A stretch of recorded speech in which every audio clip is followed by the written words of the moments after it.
नमस्कार, news state Madhya Pradesh Chhattisgarh में आपका स्वागत है। मैं हूं आपके साथ लोकेंद्र त्यागी। आपके मुद्दे में आज बात आवारा कुत्तों की करेंगे। दरअसल मध्य प्रदेश में आवारा कुत्ते अब हर जगह और हर शहर में आफत बन गए हैं। वो राह चलते लोगों को काट रहे हैं, बच्चों को नोच रहे हैं। भोपाल में भी आवारा कुत्ते ने 7 साल की मासूम पर हमला कर घायल कर दिया। बच्ची को गंभीर हालत में अस्पताल में भर्ती करवाया गया। मंत्री विश्वास सारंग और मेयर मालती राय ने बच्ची का हालचाल जाना और बेहतर इलाज के निर्देश दिए। ऐसा नहीं है कि सिर्फ भोपाल में ही कुत्तों का आतंक है। इंदौर, विदिशा और रतलाम जैसे जिलों में भी आवारा कुत्तों का आतंक देखने को मिल रहा है। ऐसे में सवाल यही है कि आखिरकार आवारा कुत्तों का आतंक कब थमेगा, कब हम और आप सड़कों पर बेफिक्री से चल पाएंगे। और एक अहम सवाल यह भी कि कुत्तों को लेकर करोड़ों रुपए का बजट नगर निगम हर साल रखता है, खर्च भी होते हैं, उसके बावजूद कुत्तों की संख्या सड़कों पर क्यों बढ़ती जा रही है, ये एक अहम सवाल है। आज इन्हीं सवालों पर चर्चा होगी। कुछ खास मेहमान भी हमारे साथ जुड़ेंगे, लेकिन उससे पहले आज की रिपोर्ट आप देखिए।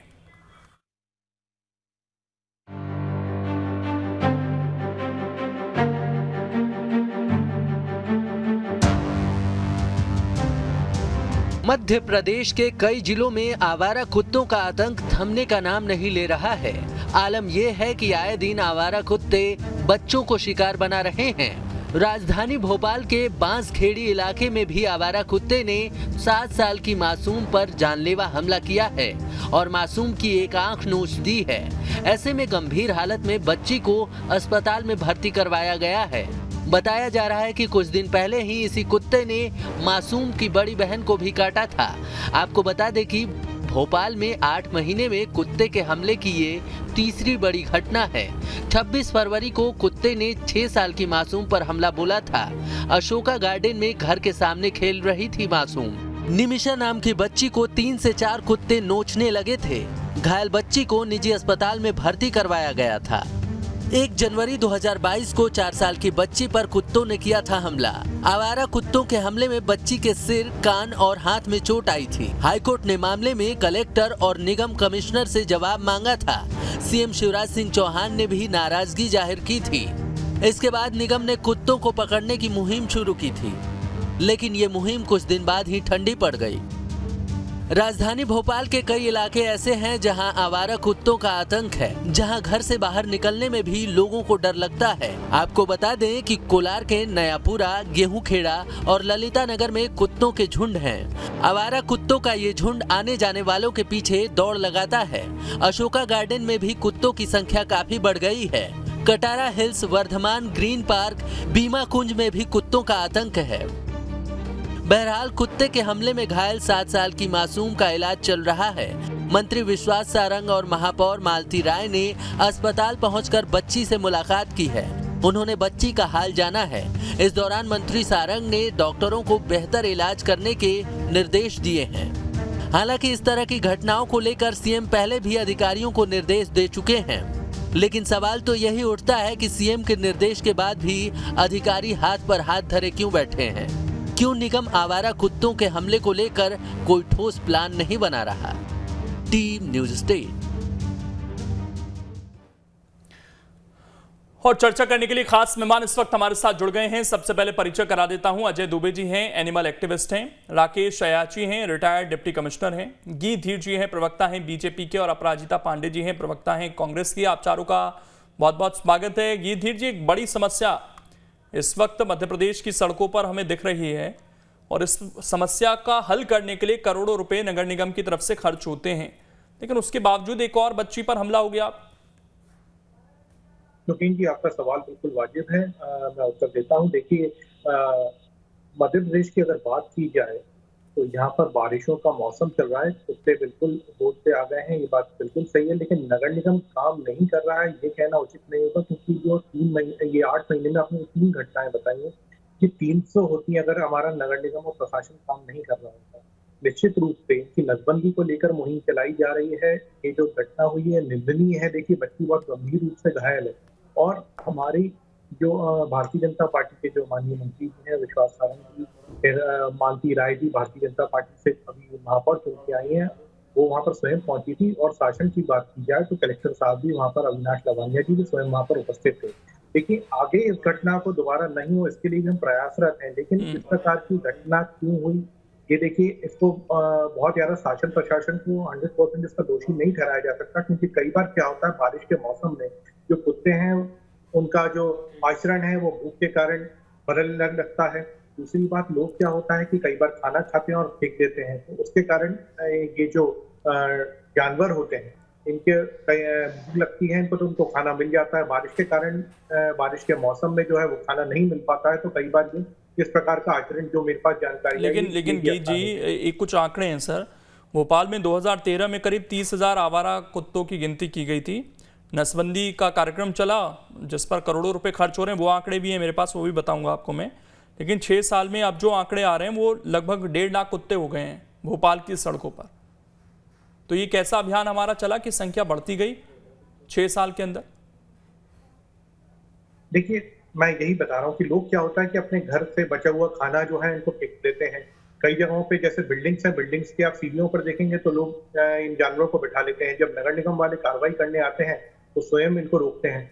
ये जो घटना हुई है ये दुर्भाग्यपूर्ण है और निंदनीय है। मैं बता रहा हूँ यहाँ पर जो ये जो कुत्ते ने एक बच्ची के साथ जो घटना हुई है, लेकिन ऐसा नहीं है, उचित नहीं है ये कहना भी लोकेंद्र की कार्रवाई नहीं हो रही है और काम नहीं हो रहा। अगर काम नहीं हो रहा होता तो मैंने जैसा कि बताया 3 घटनाएं नहीं 300 से अधिक 3000 से अधिक घटनाएं हो जाती। ये वो कांग्रेस का काल नहीं है जब मीडिया भी इतना जागरूक नहीं था और पहले के समय की बातें थी। अब तो देखिए मीडिया में तुरंत रिपोर्ट आती है, तभी तो एक भी घटना नहीं होनी चाहिए, मेरा तो ये मानना है। निश्चित रूप से इसके ऊपर कार्रवाई भी की जाएगी, इसको हम बहुत गंभीरता से ले रहे हैं। माननीय मुख्यमंत्री ये 3 घटना तो खैर रिपोर्ट हो गई सर, और जो रोज बाइकों के पीछे गाड़ियों के पीछे कुत्ते भाग रहे होते हैं उसमें कई बार लोग बच जाते हैं, लेकिन वहां भी हादसों की एक आशंका बनी रहती है हमेशा। इस पर अपराजिता जी देखिए, अब नगर निगमों में अभी तक तो आप ये कहते रहे कि भाई राज्य में इनकी सरकार, केंद्र में इनकी सरकार, नगर निगमों में इनकी सरकार, लेकिन अब 5 जगह आप भी आ गए हैं और उन 5 जगह में भी स्थिति बहुत अच्छी नहीं है। वहाँ के भी जो डिटेल्स निकलकर सामने आई हैं, तो आपको लगता है कि अब आपकी भी कहीं ना कहीं जिम्मेदारी कुछ जगहों पर बन रही है आगे से? हम पीछे के मामले नहीं उठाते क्योंकि अभी अभी जिम्मेदारी मिली है, तो एक बहुत बड़ी समस्या है, इस पर करोड़ों रुपए खर्च हो रहे हैं लेकिन फिर भी निजात नहीं मिल पा रहा है। तो कुछ आपके पास रोड मैप है इसको लेकर?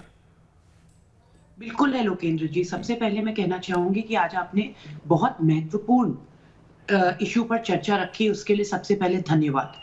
इसके कारण आज भोपाल हो चाहे और अन्य शहरों मध्य प्रदेश में किस प्रकार से आज जनता को आतंक इन कुत्तों का इस प्रकार से आज झेलना पड़ रहा है, ये पूरी तरह मैं गीत धीर जी को बताना चाहती हूँ। ये सिर्फ ऐसा नहीं है कि ये बारिश के मौसम में है, ये हर मौसम में चाहे भोपाल हो चाहे अन्य शहरों, लोगों को इसका सामना करना पड़ रहा है। अगर सरकार और प्रशासन, नगर निगम साथ काम करे तो अभी तक चीजें बहुत फर्क हो सकती थी। जो आपने कहा ना लोकेंद्र जी कि अब कहां कांग्रेस के प्रतिनिधि आ गए हैं, तो अब आप देखिएगा वहां पर कितनी जल्दी कितनी फास्ट एक्शन लिया जाएगा और काम होगा। जिस प्रकार अभी तक क्या नहीं हो रहा था और आगे आप क्या कर सकते हैं? मैं तो थोड़ा सॉल्यूशन की तरफ अगर हम बढ़े इसके। बिल्कुल सॉल्यूशन की ही बात करती है हमेशा कांग्रेस पार्टी। वही मुझे बड़ा आश्चर्य होता है जब गीतधीर जी कहते हैं कि तब मीडिया जागरूक नहीं था। तब भी मैं आपको बता दूं गीत जी, मीडिया हमेशा से जागरूक था, मीडिया हमेशा रिपोर्ट करता था, चाहे वो कांग्रेस का शासनकाल हो चाहे वो भाजपा का शासनकाल हो। तो मीडिया पर उंगली ना उठाएं, यहाँ पर ये देखें कि हम क्यों विफल हो रहे हैं और क्यों हम अपने नागरिकों को वो सुविधा नहीं दे पा रहे। 445 करोड़ नगर निगम भोपाल में खर्च करने के बाद भी एक प्रॉपर मैप अगर तैयार हो, किस आप बोलते नसबंदी कर दी, फिर भी अभी जैसा आपको रिपोर्ट में बताया गया संख्या बढ़ती चली जा रही, आतंक बढ़ता चला जा रहा है। कहीं भी डामर उखड़ जाता है, कहीं भी कुछ हो जाता है तो मालती राय जी महापौर हो या फिर विश्वास सारंग जी फोटो जीवी बन के पहुंच जाते हैं। पर ये कभी कोई बात नहीं करता कि बार बार घटना घटित होती क्यों है। घटनाएं, कमिटियां बनेंगी, उस पर कार्यवाही होगी, ये सब तो बात की बात है। ये घटनाएं घटित होती क्यों हैं? क्या राजनीतिक इच्छा शक्ति भारतीय जनता पार्टी की सिर्फ इतनी है कि अनाज के बोरे पर अपनी प्रधानमंत्री ये आप फिर दूसरी तरफ ले जा रहे हैं, सॉल्यूशन की तरफ नहीं आई है अभी भी अपराजिता जी। सॉल्यूशन की मैं बात देखिए समय थोड़ा सा कम है, जल्दी से। हाँ, आरोप लगाने का आज समय नहीं है। ठीक जी, सॉल्यूशन की मैं आपको बात बताती हूँ। नगर निगम, प्रशासन और सरकार साथ काम करेगी विद सिटीजन एक्टिविस्ट ग्रुप और ये प्रॉब्लम का हल निकाला जाएगा। जिस प्रकार से आपने कहा, इनको एक जगह शेल्टर होम्स में रखा जा सकता है और देखा जा सकता है कहां कहां किन एरियाज में ये प्रॉब्लम सबसे ज्यादा है, और वहां नगर निगम प्रशासन कर्मचारियों पर दबाव डाला जाए, चाहे देखा जाए, मॉनिटरिंग की जाए, हर हफ्ता हर महीने मॉनिटरिंग की जाए कि कितने गोल्स बनाए गए और कितने। मैं गीत जी आपके पास आऊंगा, मैं राकेश जी से एक रिएक्शन ले लेता हूं। राकेश जी देखिए, इच्छा शक्ति की बात हो रही है, करोड़ों रुपए का बजट भी हो जाता है, इस समस्या को सब मानते भी हैं, बात भी करते हैं इस पर, लेकिन फिर भी सड़कों पर तो हम देख रहे हैं लगातार कुत्तों की संख्या बढ़ रही है। हर गली मोहल्ले पॉश इलाके कहीं भी हो, आपको गलियों के कुत्ते जरूर देखने को मिल जाते हैं। अब इसमें कमी पेशी कहां रह जाती है, क्यों इस समस्या से हम निजात नहीं पा रहे? नमस्कार जी। देखिए, इसमें सबसे बड़ी चीज तो ये है कि नगर निगम में पर्याप्त अमला होना, जैसे जबलपुर नगर निगम में भी 2 टीम बनी हुई है जो कि नियमित रूप से हमारा कुत्ते को पकड़ती है और उनका मध्यकरण किया जाता है। इसमें सबसे बड़ी आवश्यकता है जो फीमेल डॉग है उसका ज्यादा से ज्यादा संख्या में मध्यकरण हो, जिससे कि इनकी संख्या पे नियंत्रण किया जा सके। जी ठीक, इसमें क्या राजनीतिक इच्छा शक्ति की भी कमी दिखती है आपको कि भाई जो टारगेट दिए जाते हैं वो टारगेट पूरे नहीं हो पाते हैं? बिल्कुल नहीं, इसमें राजनीतिक इच्छा शक्ति का सवाल ही नहीं उठता है। हाँ।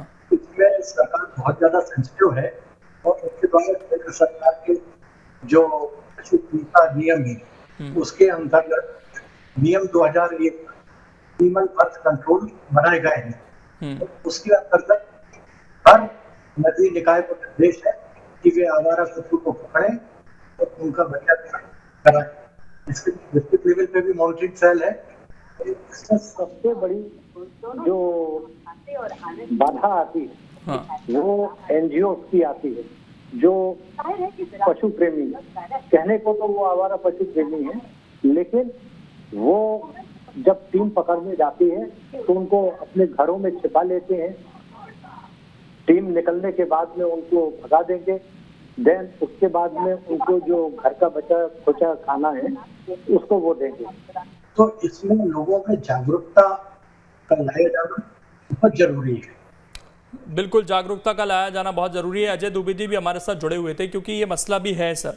अजय जी देखिए, एनिमल एक्टिविस्ट होने के नाते कई बार ये शिकायत होती है कि भाई जब कार्रवाई की जाती है तो तमाम तरह के एनजीओ खड़े हो जाते हैं, वो इन कुत्तों का फेवर करने लगते हैं और उसके बाद जब ये कुत्ते किसी पर हमला कर देते हैं तो फिर कोई बात नहीं करता इस पर।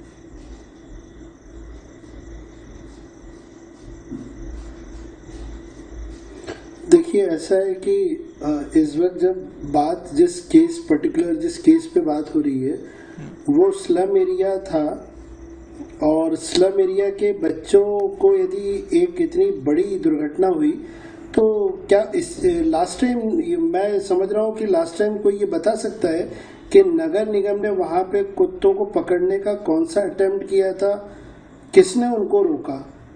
और ये एक गंभीर विषय में कांग्रेस और बीजेपी से अलग हटके केवल जो प्रैक्टिकल प्रॉब्लम्स होती हैं, यदि हम उस पर गौर करें तो शायद ये डिबेट न्यूज नेशन को धन्यवाद दूंगा कि जिस बच्चे की आंख निकाली गई है वो कमजोर वर्ग का बच्चा है, कोई ऐसा वर्ग नहीं है कि जिसने अपने घर परिवार की सुरक्षा के लिए आसपास साफ सफाई है।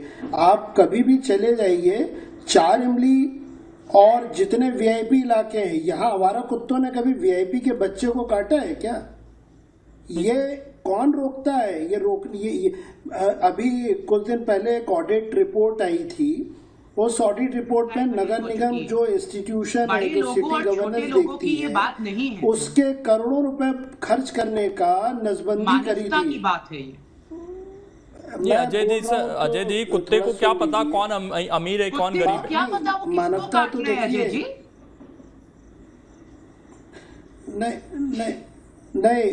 नहीं, मैं जो आगे कहने वाला हूँ उसको थोड़ा सुन लीजिए। मेरा कहने का मतलब था कि जो जिन कुत्तों से जो पीड़ित वर्ग है उसका, आप ये जो परिवार एडमिट है अभी, ये आवारा कुत्ते इस स्लम एरिया में ज़्यादा एक्टिव रहते हैं और अन्य इलाकों में कभी आप ऐसा कि हम लोग तो चूंकि फील्ड पे देखते हैं, अन्य जगह कभी ऐसी लापरवाही का केस नहीं आता है।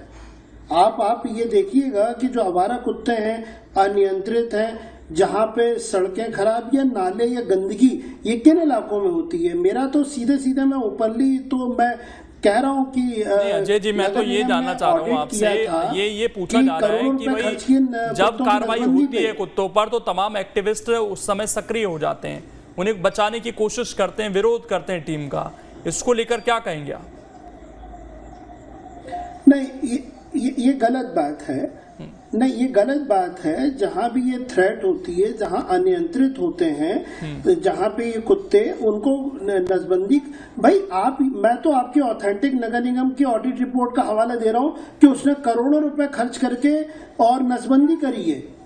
ये अभी कुछ दिन पहले ये पेश हुई थी ऑडिट रिपोर्ट। यदि वो नसबंदी करता है तो वो कुत्ते को पकड़ता है, और कहाँ विरोध हुआ था मुझे बताइए। ये सरकार की लापरवाही है कि वह जिनको, देखिए कुत्तों को आप मार तो सकते नहीं हो कि आप गोली मार दो, आप क्या करोगे, आप उनको पकड़ोगे, पकड़ के आप जंगल में तो छोड़ोगे नहीं।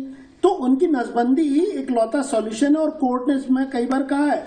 मेरा कहना है कि नगर निगम आंकड़े कहते हैं कि वो नसबंदी करता है, वो करोड़ों रुपए खर्च करता है, फिर ये समस्या कहाँ से पनप रही है, मेरा फोकस उस पे था। और स्पेशली ये बीजेपी कांग्रेस का इशू नहीं है, बीजेपी को तो ज्यादा जवाब बीजेपी कांग्रेस का इशू नहीं है सर अजय जी, लेकिन मैं एक चीज और आपसे जानना चाहता हूँ। आप कह रहे हैं कि ये स्लम एरियाज की समस्या ज्यादा दिखती है, वनस्पत जो पॉश इलाके हैं, लेकिन सड़कों पर चाहे वो पॉश हो या स्लम वाली हो, अमूमन कुत्ते दिखते हैं। और टू व्हीलर्स खासकर अगर कोई जा रहा हो तो उसके पीछे हमेशा इस तरह की तस्वीरें दिखती हैं पॉश इलाकों में भी, कि कई बार वो अटैक करने की कोशिश करते हैं। अब उसकी जो भी मनोस्थिति रहती हो कुत्ते की, लेकिन इससे खतरा रहता है लोगों के भीतर। इसमें स्लम जैसी या पॉश जैसी स्थिति नहीं दिखती है। देखिए नगर निगम बोलिए सर। नहीं, नगर निगम का आप देखिए फोकस जो रहता है, वो नगर निगम का जो फोकस रहता है वो आप यदि स्पेशली देखिए प्रॉब्लम्स जो गंदगी कचरे की या किसी भी तरह की प्रॉब्लम्स होती हैं, वो तो ऐसे इलाकों में ज्यादा होती है जहाँ की मतलब अवैध कॉलोनी डेवलप हो गई या स्लम एरिया। आपने कभी वीआईपी एरिया में ये सब प्रॉब्लम्स नहीं आती हैं। ठीक, मैं जवाब देता हूँ। गीत जी देखिए समस्या ये बढ़ती जा रही है सर, दिन पे दिन मामले। आप कह रहे हैं कि 3 है, 300 हो सकते थे अगर हमारा प्रशासन एक्टिव नहीं होता, लेकिन इन्हें खत्म करना है। और जिस चीज़ का जिक्र मैंने पहले भी किया कि कई घटनाएं रिपोर्ट नहीं हो रही हैं सर, और कई घटनाएं ऐसी हैं कि हर कोई उसके लिए एफआईआर करवाने नहीं जा रहा है, वो अपना ट्रीटमेंट करवा रहा है। लेकिन जब इस तरह की विभत्स चीज़ें हो जाती हैं तब अक्सर वो मीडिया में आती हैं, सुर्खियां बनती हैं। तो ऐसा नहीं कि घटनाएं केवल 3 ही हो रही हैं पूरे भोपाल में। लुकीन जी आपकी बात बिल्कुल सही है, लेकिन इसको हमेशा सरकार के ऊपर नहीं डाल सकते। जब एक्टिविस्ट बात करते हैं दूसरे, मैं आम जन की भी बात कर रहा हूँ, हमें भी थोड़ा सा जो है सावधान रहना पड़ेगा क्योंकि जानवर है। मैं एक उदाहरण के रूप में बताता हूँ, ये कुछ 1-1.5 महीना पुरानी बात है। मेरे फार्म है, फार्म पे मेरे आदमी ने एक कुत्ता वहाँ पर पाला हुआ, सुरक्षा की दृष्टि से रात को रखता है। उसी को 2 बार उसने काट दिया था। बाद में पता पड़ा कि कुत्ता जो था उसके मुंह में कुछ तकलीफ थी, उसकी वो तकलीफ के कारण वो जाने अनजाने में काट देता था। 2 बार किया। अब देखिए कई बार जानवर नहीं बोल सकता है, लेकिन अब मेरा कोई जानवर प्रेम या ऐसा कुछ उजागर करने का बिल्कुल मकसद नहीं है, क्योंकि सबसे महत्वपूर्ण है हमारे लिए उस बच्ची की जान और आगे घटनाएं ना हो। लेकिन कांग्रेस को तो हक इसलिए नहीं बनता है क्योंकि देखिए राजस्थान में एक महिला जो है उसको जिंदा जलाया जाता है और वहाँ पर जो है लोग वीडियो बना रहे हैं। मध्य प्रदेश की बात हो रही गीत जी, बात एक मिनट में विषय पे अपराजिता जी सही है, मध्य प्रदेश की बात हो रही है। ये गलत तो नहीं कह रहा, क्या घटना ऐसा हुआ था कि नहीं हुआ? आपकी सरकार है, कांग्रेस भाजपा की बात नहीं हो रही। नहीं बिल्कुल क्यों नहीं है? वहाँ पर एक महिला के साथ वहाँ पर आप क्यों चुप हो गई? जानवर की तो नहीं, तो ये इसका जवाब तो देना होगा ना गीधीर जी। जब नसबंदी का एक कैंपेन चलता है, लोकेन जी अगर ये बोलेंगे तो कैसे जवाब? एक मिनट अपराजिता जी, एक मिनट अपराजिता जी, मैं अपराजिता जी थोड़ा संयम रखिए गीधीर जी, लेकिन इस चीज का जवाब तो देना होगा ना। इसकी रिपोर्ट एक मिनट अपराजिता जी, एक मिनट मैं एक क्वेश्चन कर लूं, आपके पास आ रहा हूं। फिर ये सवाल तो पूछा जाएगा ना सर कि जब आपका नसबंदी को लेकर अभियान चलता है कुत्तों की, तो ये संख्या या तो स्थिर रहे या तो घटे, ये बढ़ क्यों रही है लगातार? देखिए, मैंने आपको बताया ना कि कुछ लोग जो हैं, जो पशु प्रेमी अपने आप को बताते हैं, बहुत सारे एक्टिविस्ट भी हैं इसमें, जब नसबंदी करने आते हैं ना तो ये तो सरकारी काम में विघ्न हो गया सर, फिर उन पर कार्रवाई कीजिए। निश्चित रूप से कार्रवाई हो रही, तभी तो ये घटना है। मैंने आपको बताया ना अभी, पशु प्रेम अपनी जगह है, लेकिन जो नियम कायदे हैं। एक चीज और मैं बोलना चाहूंगा इसमें, देखिए कई बार क्या होता है कि आप नगर निगम के जो हॉस्पिटल जो संचालित हो रहे हैं, यहाँ पर ये हॉस्पिटल्स में जहाँ इंजेक्शन लगते हैं इनके, यहाँ पर जाके कभी आंकड़ा तो पूछिए